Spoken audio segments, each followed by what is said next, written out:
Hello, friends. My name is Amy, and I am here making some YouTube videos about my passion and love for reading and books. Um, there are so many booktube channels here on YouTube, but what I kept noticing is that they were girls that were about 2 decades younger than me that were reading a lot of like dark academia, um, like dark romance, fantasy, and I don't have anything against those books at all. But they're just not the kind of books that I lean towards. And I really wanted to watch or have a discussion with a woman in her 40s like me who might be reading a different genre of books. Now, it's not to say that that doesn't exist already on YouTube or that the younger generation that are making the other booktube videos and aren't reading some of the things I'm reading. It just didn't, well, it didn't come up in my algorithm. And I just felt like if I'm not seeing it, I'll just do it. I love books. I especially feel passionate about reading an actual book written by a published author in this sort of day and time of AI when like more and more content is going to be artificially generated and not original. It did not come from, well, the finished product didn't come from the mind of a creator, but everything that AI pulled from to create that sort of product or book did come from some original artist at some point. And I just felt like, I hate that to begin with. I think many of us do, but I also just felt like there needs to be a place where people can really still talk about books in a real way and how valuable and important they are, especially now as we move forward into ever increasingly fast-paced technological changes, which, God, I sound ancient saying all of this. I really am not. I use technology all day long, every day. But I also really believe in books. So here we are.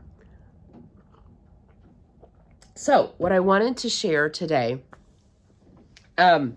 is just a little bit of the books that I have been reading, and kind of like a what's to come sort of video. So I'm just doing this like flying by the seat of my pants.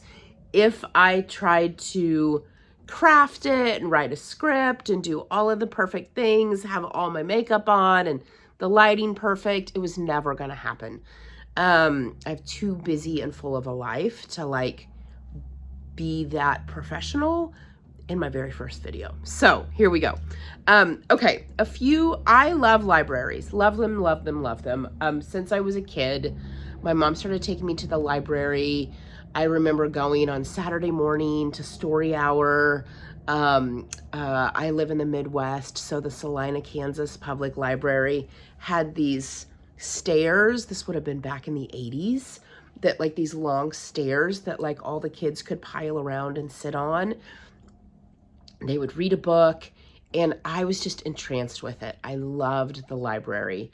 And probably in 2016, I went back to the library really for the first time as an adult, to the Boulder Public Library. And all of those same memories and experiences came flooding back to me.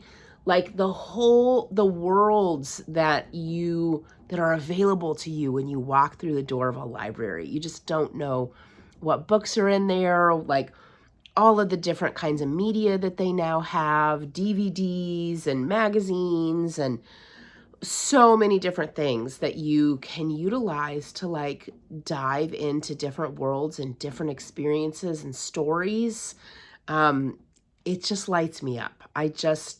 I really believe that the human experience is best told through story, and that authors are really like some of the best culture holders that we have, because they tell these stories, and they make us remember. They remind us of our humanity and of the power of relationship, or the power of emotions, right? All of those things come out when you are reading a novel, whether it's historical fiction or it's fantasy or it's romance. Like the whole gamut of the human experience exists in writing and in reading. So here we go with some of the books. Okay, one of my most favorite books in the last 6 months has been The Frozen River.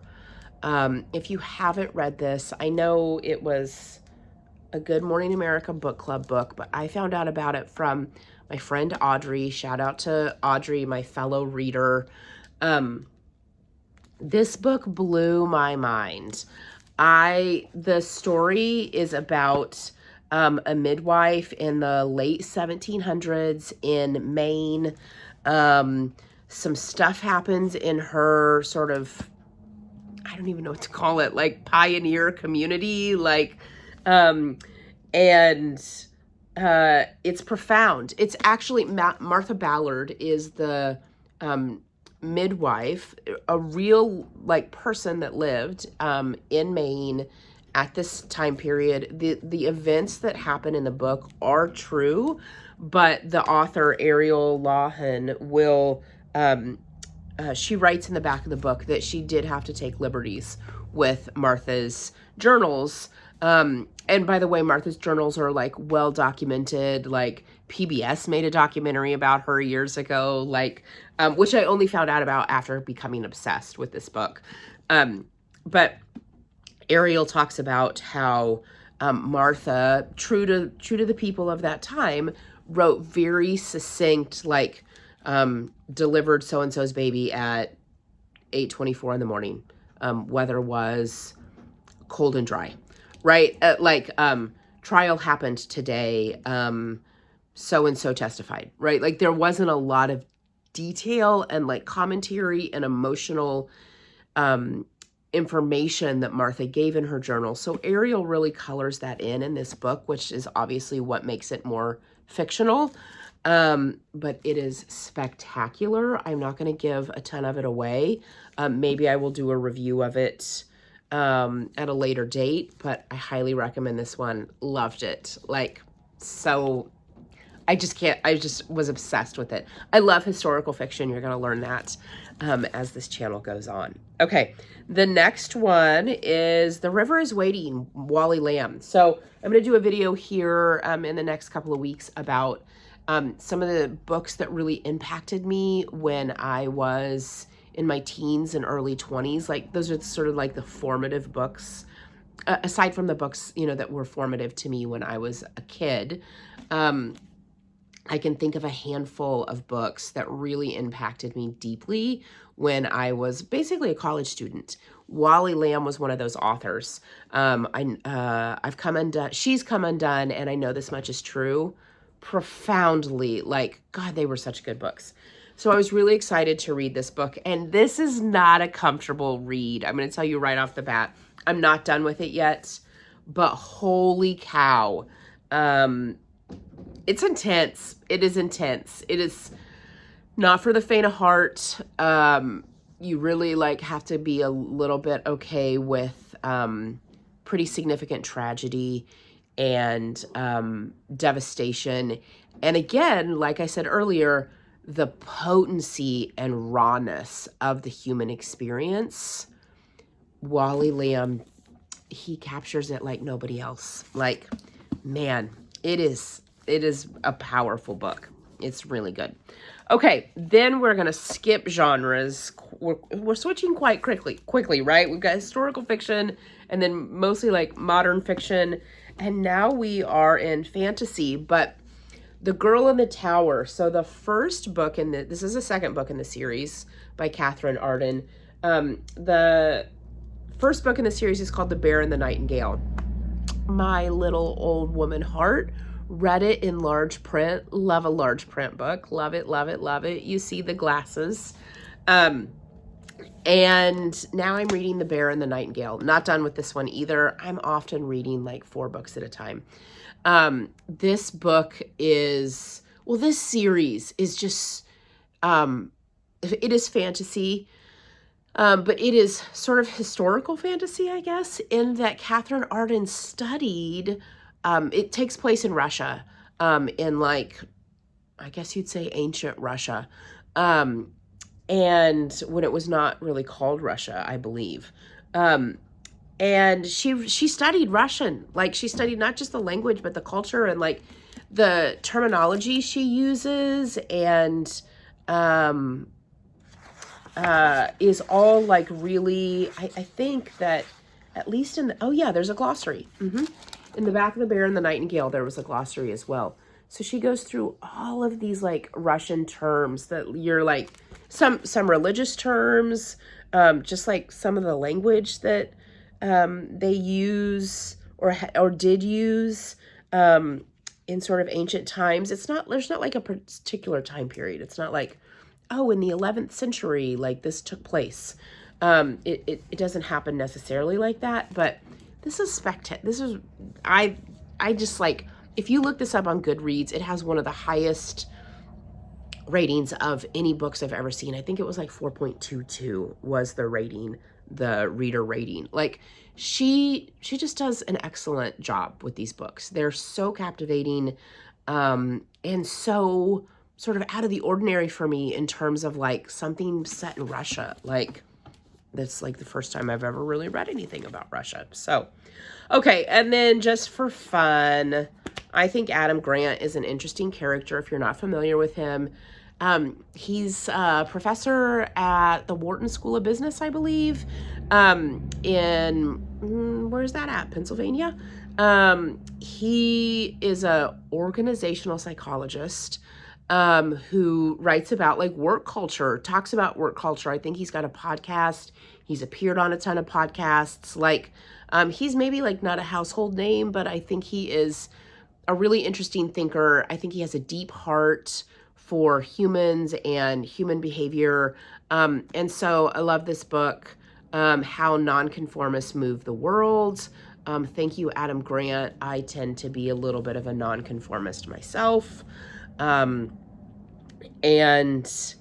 I'm really enjoying it so far. My only issue with nonfiction books is that it tends to just be like a rattling off of statistics that can get kind of boring and dry to read. And so this is leaning that way, but I love the topic enough that I am moving through it. So those are my 4 books that I picked to share with you right now. I have several more. I always, like, my eyes are bigger than my stomach. Like the old saying, when it comes to food, it applies to me with books. Like, I always check out way more books from the library than I can ever possibly get through. The good thing is my library allows us to keep the books for 4 weeks and then 2 renewals. So you can have these books for like 3 months. It's amazing. I love it. I love it. I also am always listening to a lot of audiobooks when I drive. And so I have so many books to tell you about and share. I hope my passion for books comes through and the power and importance of them. And I hope you'll join me. I hope that, this video finds you as a fellow reader, middle-aged reader, or a 30-something reader, or a 25-year-old reader who's like, I love historical fiction too. I'm here for it, and I hope you are too. Thanks so much.